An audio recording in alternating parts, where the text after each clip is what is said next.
Good morning, everyone. So today we're gonna start with graph part given on page number that is 37, right? So in this we have a question. If you can see, that is example number 20, right? So let's read with this. In this case हमें दो cases given है. पहले वाले में a car it's traveling at 52 kilometer per hour, right? So in this और उसके बाद उसमें ब्रेक लगता है और उसके बाद लगातार उसमें क्या हो जाता है, retardation, right? So 52 kilometre our को हम किस में कन्वर्ट कर लेंगे, मीटर पर सेकेंड में. तो जब हमने इसको चेंज किया तो हमारा वैल्यू आएगा 4.4 मीटर पर सेकेंड अप्रोक्स, राइट? तो suppose that this is 15, this is 12, तीन तीन का डिफरेंस लिया और कुछ यहाँ पे इसका क्या आया, ग्राफ, राइट? यहाँ पे 0 है, यहाँ पे 2 था, ये था 4, ये वाला था 5. प्लॉटिंग मैंने बता दी है ऑलरेडी क्वेश्चन में. ये था 6, ये था 8 और ये वाला है 10. वाई एक्सिस में हमारा क्या होता है, वेलोसिटी, और एक्स एक्सिस में हमारा क्या है, टाइम, राइट? ये है 15, ये है 12, तीन दिन का डिफरेंस है, ये है 9, ये है 6 एंड ये हमारा क्या हो जाएगा, 3, राइट? सो ये हमारा है पर्टिकुलरली ग्राफ. ओके, यहाँ पे हमारा है वाई एक्सिस, ये हमारा है एक्स एक्सिस, ये है हमारी वेलोसिटी. एग्जैक्टली वेलोसिटी को निकालें मीटर पर में. ये था पहला वाला केस जो कि है कार ए. अब सेकंड, पहले तो ये 14 तक के बाद 5 पे आते आते रेड हो गया, यानी 0 पे हो गया. दूसरे वाले को हम कन्वर्ट कर कार बी के 34 को सेकंड में, वैल्यू क्या आ जाएगी,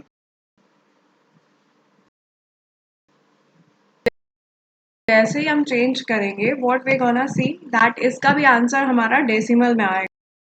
दैट इज 9 मीटर पर सेकेंड. 9.4 मतलब से हल्का सा ज़्यादा तो आएगी, और ये कहाँ पर है, आफ्टर 10 सेकेंड्स. तो हम इन दोनों को क्या करते हैं, बनाना तो क्लियर बनेगा. तो ये हमारा ग्राफ हो गया. ये कौन सा ग्राफ है, ये हमारा है कार बी का, ये था कार ए का, सी और ये राइट. ये बन गया ग्राफ, पहला वाला केस. दूसरे वाले में हमें पूछा गया which of the following cars travel farther after the brakes were applied. तो ब्रेक्स ऐसे अप्लाई हुए दिख रहा है हमको, यहाँ पे 5 पे यहाँ पे ब्रेक अप्लाई हो गया. कार बी हमारी ज़्यादा दूर तक जा रही है, बट स्टिल अगर हमें उसे निकालना हो तो हम कैसे निकाल सकते हैं, उन दोनों के डिस्टेंसेस से. तो पहला वाला इस ट्राइंगल का एरिया निकाल लें, कार ए का. इसमें बेस हमारा क्या होगा, 5, half base into height, height is 4.4, right? तो दोनों के हम क्या निकाल सकते हैं इधर, distance of car A, half base into height. Base हमारा क्या है 5, हाइट हमारी क्या थी 4.4. तो इससे हमारा जो वैल्यू आई है दैट इज 36 मीटर. और दूसरे वाले से क्या आया, आपकी हाफ बेस, बेस हमारा क्या है, यहाँ तक कहाँ तक जा रहा है हमारा, 10 तक, 10 तक, और हाइट हमारी थी 9.4 तक. तो इससे आंसर आया 47 मीटर. तो ऑफ कोर्स किसका डिस्टेंस ज़्यादा है, ऑफ कार बी. तो ये डिस्टेंस ज़्यादा दिख रहा है हमको, तो this is our answer, right? कि कौन सी कार ज़्यादा दूर तक जा रही है, दैट इज सेकेंड कार। मैंने आपको फॉर्मूला बताया था half base into height. Base हमारा होता है एक्स एक्सिस पे, हाइट हमारी होती है वाई एक्सिस पे। बेस पहली कार का गया है 5 तक तो 5 लेंगे, दूसरी वाली का गया है 10 तक तो 10 लिया, हाफ हाफ पता ही है। इसकी हाइट गई है 14.4 तक, ये हमने कैलकुलेट करा है। कहाँ तक वेलोसिटी गई है, सेकंड वाले में गई है 9.4, दोनों से वैल्यूज निकाल लिए, राइट। अब हम आते हैं हमारे नेक्स्ट क्वेश्चन पे, दैट इज क्वेश्चन नंबर 20। इसमें ग्राफ ऑलरेडी आपको गिवन है क्वेश्चन में, okay. If you have the book you can see that the given figure shows distance time graph of three objects A, B, C. Study the graph and answer the following. Which of the three is traveling fastest? अब सबसे ज़्यादा slope हमको दिखाई दे रहा है, सबसे ज़्यादा angle सबसे ज़्यादा दिखाई दे रहा है ग्राफ हमारा जो है बी वाले पे, ओके। बी वाले के स्लोप सबसे ज़्यादा दिख रहा है, उसका एंगल सबसे ज़्यादा दिख रहा है, ओके। क्योंकि 6 पे स्टार्ट है हमारा सी, ये हमारा ए वाला सी पे है, ए वाला 6 पे है, और सी वाला जो है हमारा वो वाली लाइन जो हमारी गई है वो 2 से स्टार्ट है, और सबसे ज़्यादा एंगल बना रही है जो 0 से स्टार्ट है, दैट इज आर बी वाली। तो सबसे ज़्यादा स्लोप हमारे पास आ रहा है बी का, तो ऑफकोर्स बी का स्लोप ज़्यादा तो उसकी स्पीड सबसे ज़्यादा। क्या all the three ever meet at same point, तो हमें दिख रहा है क्वेश्चन में तीनों एक पॉइंट पे तो नहीं मिल रहे हैं, all the three are not meeting at a same point, right. अब हमें बताना है ग्राफ को ही देखते हुए कि कितना far C will travel when B passes till A. तो यहाँ पे इन्होंने डी पॉइंट मार्क कर दिया है जहाँ पे बी पासेस ए। तो डी पॉइंट हमारा वो पॉइंट है जहाँ पे बी जो है उसने ए को पास किया है। अब तब अगर हम देखें तो हमारा जो सी है उसका कितना वैल्यू आ रही है, इफ वी प्लॉट दैट, तो अब हम देख रहे हैं सी कहाँ तक गया है। सी की वैल्यू हमारे पास आ रखी है यहाँ से, दैट इज 9 किलोमीटर्स, राइट। क्योंकि जो वो वाला पॉइंट है जहाँ पे बी जो है, राइट, बी पासिस एट ए, वो पॉइंट है हमारा डी वाला, ऑलरेडी 10 पे है, 10 पे पास करता है बी ए को, राइट। उस टाइम पे जो हमारा ये वाली लाइन है, राइट, वो सी को रिप्रेजेंट कर रही है जो इससे 1 किलोमीटर जस्ट नीचे आ रहा है, राइट। उस पॉइंट पे हमारा जो भी वैल्यू है दैट इज सी की, वो आ रही है 9 kilometre. If you see at point E पे, सी उस टाइम पे था पॉइंट ई पे जो कि है 9 किलोमीटर। जब बी ने ए को पास किया तब उस पासिंग पॉइंट पे, उस मीट पे, उस पॉइंट पे कहाँ पे था, वो वैल्यू थी डी। डी पे वो दोनों एक दूसरे को पास करते हैं।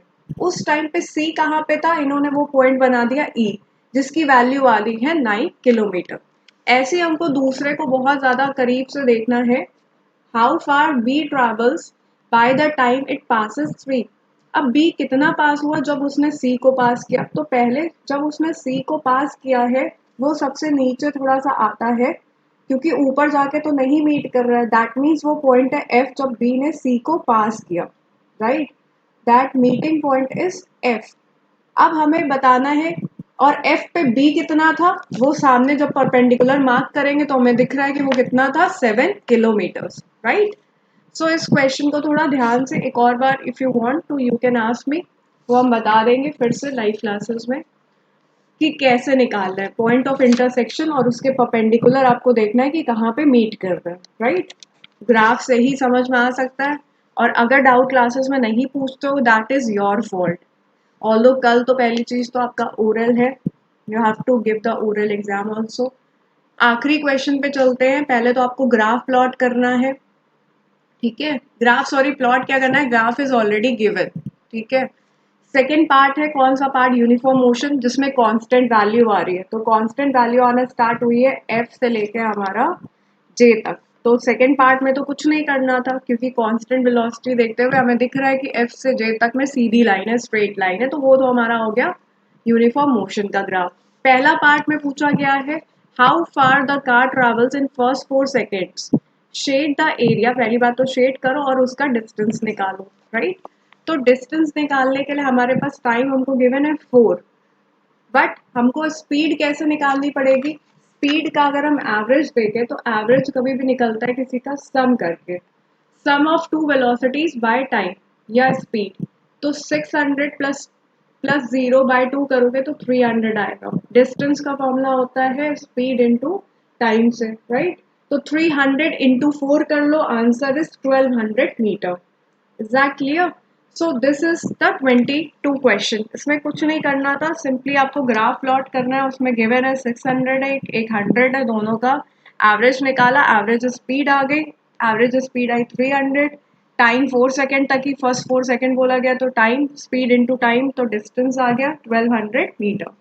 और क्या रिप्रेजेंट कर रहा है यूनिफॉर्म मोशन, तो that is also very obvious, जहाँ स्ट्रेट लाइन है वो है एफ से लेके जे तक, right? So we have covered all the graph questions, you have to do the exercises. अब नेक्स्ट टर्म पे हम स्टार्ट करेंगे इसके बचे हुए क्वेश्चंस, दैट इज 23 से लेके 34 तक।